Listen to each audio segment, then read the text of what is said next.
कृषि बिल को लेकर एक बार वापस से बाजार समिति के लोगों ने हल्ला बोल के आपको बता दें कि कल मुख्यमंत्री धनबाद पहुंचे थे क्योंकि जेएमएम का 51वां स्थापना दिवस था। इस दौरान जितने भी लोग थे इन लोगों ने मुख्यमंत्री से मुलाकात की, उन्हें ज्ञापन सौंपा। आइए हम विस्तार से जानते हैं, हमारे साथ यहाँ पर अध्यक्ष विनोद गुप्ता है, उनसे कि किन किन मुद्दों पर बात हुई और ज्ञापन में क्या कुछ आप लोगों ने साफ तौर पर लिखा है। देखिए, विधानसभा शीतकालीन सत्र के अंतिम दिन अंतिम पहर में इस बिल को विधायकों के द्वारा पास करा लिया गया और फॉर द टाइम बीइंग व्यापारियों की रणनीति में कुछ कमी के कारण इसको राज्यपाल के द्वारा साइन भी करा लिया गया और साइन कराने के बाद अब इसको लागू करने की प्रक्रिया अधिकारियों के द्वारा चल रही है। और इसी के विरोध में धनबाद बाजार समिति के साथ साथ पूरे झारखंड प्रदेश के जितने भी कृषि संबंधित व्यापारी हैं इसका विरोध अपने अपने क्षेत्र में कर रहे हैं। झारखंड मुक्ति मोर्चा के स्थापना दिवस के अवसर पर माननीय मुख्यमंत्री कल धनबाद में मौजूद थे, तो मुख्यमंत्री को संज्ञान में लाने के लिए हम लोगों ने अपना हुजूम बनाकर अपनी एकता का परिचय देते हुए बिना कोई अपॉइंटमेंट के हम लोग हवाई पट्टी गए और मुख्यमंत्री से मिलकर अपनी बातों को रखा।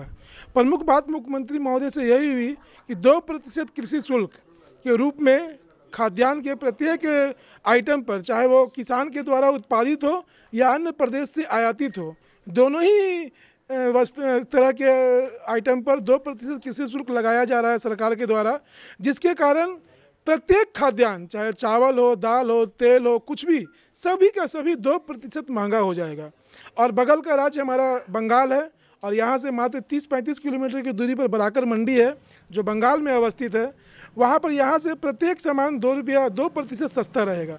जैसे 150 रुपये किलो का अगर तेल है तो यहाँ 3 रुपये किलो महंगा रहेगा, जबकि वहाँ 3 रुपये किलो सस्ता रहेगा। तो जिसके कारण पूरा का पूरा झारखंड का व्यापार बगल के राज्य धनबाद के लिए बंगाल में स्थानांतरित हो जाएगा, जिसका खामियाजा पूरा झारखंड सरकार को जीएसटी के रूप में भुगतना पड़ेगा। ये 2% तो नहीं आएगा, इसके अलावा जो 5% जीएसटी के रूप में तेल से, चीनी से झारखंड सरकार को मिल रहा है, उस 5% में से 2.5% केंद्र सरकार को जाता है और 2.5% राज्य सरकार को जाता है।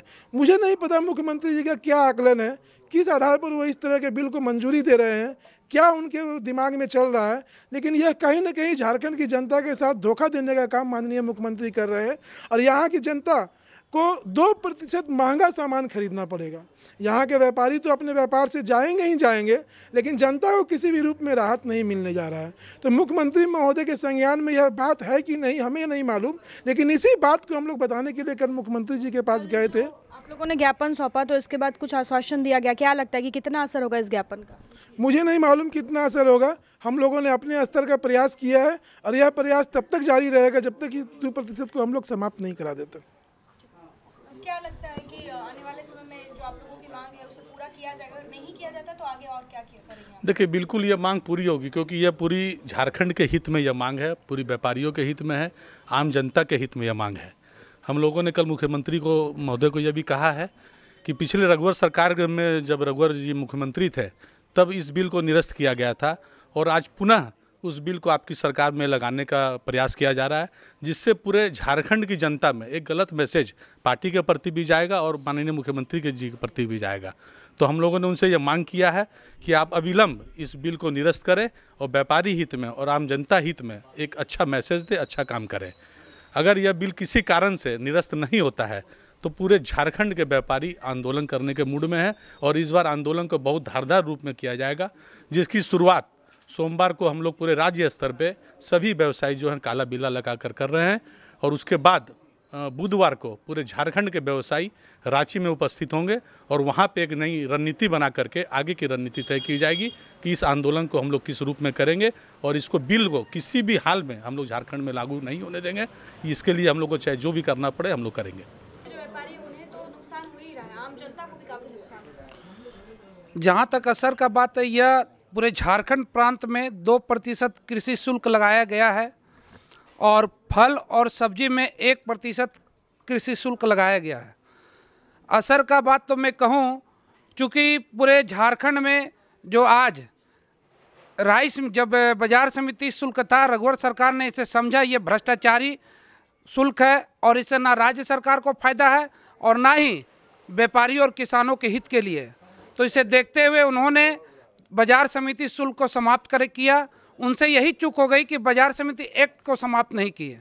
आज उसी का जो बाजार समिति में पदाधिकारी हैं, पूर्व में सभी लोग जानते हैं, हम लोग एक एक व्यापारी और किसान के कंधा का यूज कर भ्रष्टाचार को बढ़ावा देने का काम जो कृषि विभाग से जुड़े पदाधिकारी हैं पूर्व में किए हैं। और हम लोगों से भी गलती थी कि हम लोग उनके कदम मिलाए हैं, पर जब हमें ज्ञान प्राप्त हो गया कि सरकार कैसे चलेगी और सरकार राज्य कैसे चलेगा, तो रघुवर सरकार ने इसे समाप्त किया और पुनः यहाँ के अधिकारियों के द्वारा कृषि मंत्री को लालच दे करके और राज्य के मुख्यमंत्री को गलत बात समझा करके कृषि बाजार शुल्क जो लाए हैं, या कहीं ना कहीं किसानों को कोई लाभ नहीं है, ना ही व्यापारियों को लाभ है, और जनता को 2% के महंगाई में धकेलने का काम जो झारखंड सरकार कर रही है। हम व्यापारी भी हठधर्मिता है और इस शुल्क को जब तक वापस नहीं करेंगे और जो रणनीति हम लोग के स्टेट चैम्बर के अगुवाई में बनेगी, हम लोग उसका अच्छा सा पालन करेंगे और जरूरत पड़ी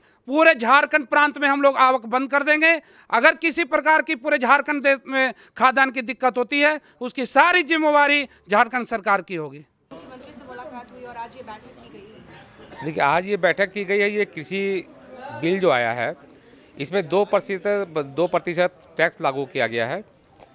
एक तरफ मोदी सरकार कहती है कि एक भारत है, एक टैक्स होगा, तो एक टैक्स होगा तो हम पूरे धनबाद में बैठकर, झारखंड में बैठकर, मेरा भी मन करता है कि हम बंगाल में, उड़ीसा में या उत्तर प्रदेश तक अपना व्यापार फैलाएं। लेकिन ये 2% टैक्स लगाकर इन्होंने वापस हमें झारखंड के भीतर ही बांध दिया है। हम बाहर व्यापार कर ही नहीं सकते। मेरी किसी भी खरीद पर, किसी भी कृषि उपज की खरीद पर 2% मैं अतिरिक्त कर दूंगा, तो कैसे मैं अपना व्यापार को बढ़ा सकता हूँ। इसी तरीके से तो दो तरफा नीति अपना रहे हैं। एक तरफ मोदी सरकार कह रही है कि एक टैक्स, 1 नेशन 1 टैक्स, और दूसरी तरफ ये 2% कर लगाकर हमें तो सीमित कर दिया गया है। उल्टे बगल के पड़ोसी राज्यों से माल हमारे झारखंड में घुसेगा, हम तो और अपने व्यापार को सिकुड़ते चले जाएंगे। ये सरासर गलत नीति है। ये समझ में नहीं आता है कि सरकार क्यों कर रही है। ये हमारे ऊपर नहीं है, ये झारखंड की जनता जिनसे वो अपना वोट ली है, जिनसे उनकी सरकार बनी है, उन पर अतिरिक्त 2% टैक्स लगाकर वो उन पर बोझ डाल रही है। ये सरासर गलत है और हम मांग करेंगे कि अविलंब इसको ख़त्म करें। चूँकि ये लागू कर दिया गया है तो हम व्यापारियों का पुरजोर विरोध रहेगा तब तक जब तक कि ये टैक्स हट ना जाए। क्या आप लोग रांची जाकर करने वाले हैं? हम लोग रांची जा रहे हैं सरकार की गलत नीति का विरोध करने के लिए। सरकार ये 2% टैक्स लगा रही है, सरकार को ये पता नहीं चल रहा है। सरकार को किसने ये समझाया कि 2% शुल्क लगा के राजस्व बढ़ेगा? ये गलत बात है। हम लोग का व्यापार अगर यहाँ ख़त्म हो जाएगा 2% बाजार समिति लगाने से, तो जीएसटी का जो 2.5% हम सरकार को दे रहे हैं, अभी 5% में 2.5% जो राज्य सरकार को दे रहे हैं, 2.5% सेंट्रल को दे रहे हैं, वो भी खत्म हो जाएगा। तो सरकार को 0.5% का नुकसान और दिख रहा है। पता नहीं ये क्या, सरकार को समझाने वाले कौन है, सरकार को बताने वाले कौन है कि बाजार समिति देख के आपका राजस्व की बढ़ोतरी होगी। ये गलत मंशा है। सरकार कहीं ना कहीं भ्रष्टाचार को बढ़ावा देने के लिए कर रही है। इसका हम लोग विरोध करेंगे।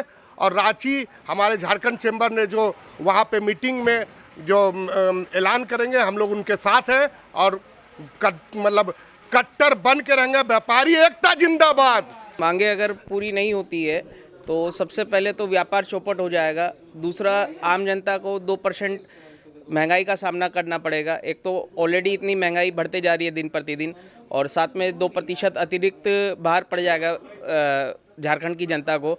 साथ में राज्य सरकार को भी राजस्व का नुकसान होगा। 2% तो मिलना दूर की बात है, जो जीएसटी में 2.5% उनको, जैसे 2.5% केंद्र सरकार को मिलता है, 2.5% राज्य सरकार को, तो वो 2.5% का भी नुकसान होगा। सारा व्यापार जो है यहाँ से बंगाल शिफ्ट हो जाएगा। व्यापारी के साथ साथ जो है हमारे प्रतिष्ठानों में जो स्टाफ लेबर काम कर रहे हैं, उनके लिए भी व्यापार और कमाई का संशोधन ख़त्म हो जाएगा, भूखमरी बढ़ेगी। तो कुल मिलाकर ये अगर लागू सरकार नहीं मानती है और विधेयक को पास कर देती है, तो ये सभी के लिए, व्यापारी से लेकर आम जनता सभी के लिए नुकसान है। पर हमारा मानना है कि हमारी व्यापारी एकता में इतना दम है कि हम लोग इस विधेयक को वापस करवा कर ही मानेंगे, और हमें पूर्ण उम्मीद है कि इस विधेयक को हम लोग वापस अपनी दल बल और सब के साथ मिलकर के इसको ख़त्म करा देंगे। ये नहीं मानी जाती है तो फिर क्या करेंगे? देखिए, सरकार को मांगे तो माननी पड़ेंगी, क्योंकि व्यापारी हित में भी है, जनता के हित में भी है। 2% महंगा सामान अगर जनता को मिलेगा तो कहीं ना कहीं सरकार को नुकसान होगा, ये समझना पड़ेगा। पहली चीज़। दूसरी चीज़ ये है कि व्यापारी अगर विरोध नहीं करेगा तो उसका व्यापार ख़त्म हो जाएगा, क्योंकि जब बगल के राज्य में 10 किलोमीटर 20 किलोमीटर दूर में 2% सस्ता सामान मिलेगा, यहाँ 2% महंगा मिलेगा, तो कौन लेगा यहाँ से? तो हम लोगों को तो लड़ना ही पड़ेगा, नहीं तो हम लोगों का व्यापार ख़त्म हो जाएगा। और सरकार को पता नहीं कहाँ से क्या फीडबैक मिला है, या उसने कोई मंथन किया कि नहीं किया और इसको लागू कर दिया। अगर सरकार मंथन करेगी सही सच्चे मन से तो उसको समझ में आएगा कि इस बिल से नुकसान ही नुकसान है, उसके अलावा और कुछ भी नहीं है। लेकिन पता नहीं क्यों नहीं समझना चाह रही है, या क्यों उसका आकलन नहीं कर रही है, क्या कारण है ये पता नहीं। और हम लोग तो लड़ना ही लड़ना है, काला बिल्ला भी लगाएंगे, बुधवार की मीटिंग में भी जाना है, और अगर आगे आवक बंद करनी तो वो भी करेंगे। और आवक बंद करें या नहीं करें, हम लोग की दुकानें तो वैसे भी बंद हो जाएंगी, तो हम लोग फिर कंप्लीट बंद कर देंगे। सरकार को हमारी मांग माननी ही पड़ेगी, ये हम लोग के पास में और कोई उपाय नहीं है इस चीज़। राशन वालों के साथ में है, जो चैम्बर जो निर्णय देगा हम लोग उन्हीं के साथ है। आपने देखा कि हमने अब यहाँ पहुंचकर जिस प्रकार से इन व्यापारियों से बातचीत की, इन लोगों के अंदर काफ़ी आक्रोश देखने को मिल रहा है। इन्होंने साफ तौर पर कहा कि ये जो कृषि बिल लागू किया गया है, 2% की बढ़ोतरी की गई है, इससे व्यापारियों को तो नुकसान हो ही रहा है, साथ ही साथ आम जनता को भी काफ़ी इससे नुकसान देखने को मिल रहा है। इन्होंने साफ तौर पर कहा कि ऐसे में काफ़ी संख्या में व्यापारी जो है बगल के राज्य जो कि झारखंड से सटा हुआ बराकर बंगाल में आता है, वहाँ से ये लोग खरीदारी करेंगे। ऐसे में राज्य सरकार को GST में भी नुकसान होने लगेगा, तो 0.5% का नुकसान इन्हें ऐसे भी हो रहा है। ऐसे में इन लोगों ने कहा है कि इन लोगों ने एक आंदोलन की शुरुआत की है। सोमवार से सभी व्यापारी काला बिल्ला लगाकर काम करेंगे और बुधवार को ये सभी रांची पहुंचने वाले हैं, और रांची पहुंचकर वहां पर जो भी निर्णय लिया जाएगा आंदोलन को लेकर, या फिर आने वाले समय में किस प्रकार से ये लोग रणनीति बनाते हैं, वहाँ पर एक बैठक की जाएगी, मंथन की जाएगी। साफ तौर पर व्यापारियों में काफ़ी आक्रोश है। इन लोगों ने बताया कि मुख्यमंत्री से मिलकर ज्ञापन दिया गया, उन्हें अवगत कराया गया। अब देखते हैं कि कब तक इस मामले पर सही निर्णय लिया जाता है, क्योंकि कहीं ना कहीं ये जो कृषि बिल को लेकर जो 2% की बढ़ोतरी की गई है, इससे महंगाई में बढ़ोतरी होगी, व्यापारियों को भी नुकसान होगा, साथ ही साथ सरकार को यानी राज्य सरकार को राजस्व में भी नुकसान होगा, क्योंकि काफ़ी संख्या में लोगों का रुझान बगल के राज्य यानी कि बंगाल से सामान खरीदने में जाएगा। तो अब देखते हैं कि कब तक सरकार इस पर एक ठोस पहल करती है, और जो समस्या से झारखंड के जो व्यापारी अभी जूझ रहे हैं, इससे कब तक इन्हें निदान मिलता है। फिलहाल इस तरह के तमाम अपडेट्स के लिए आप बने रहे हमारे साथ। अपने सहयोगी संतोष के साथ Shambhavi Singh, the news post, Dhanbad.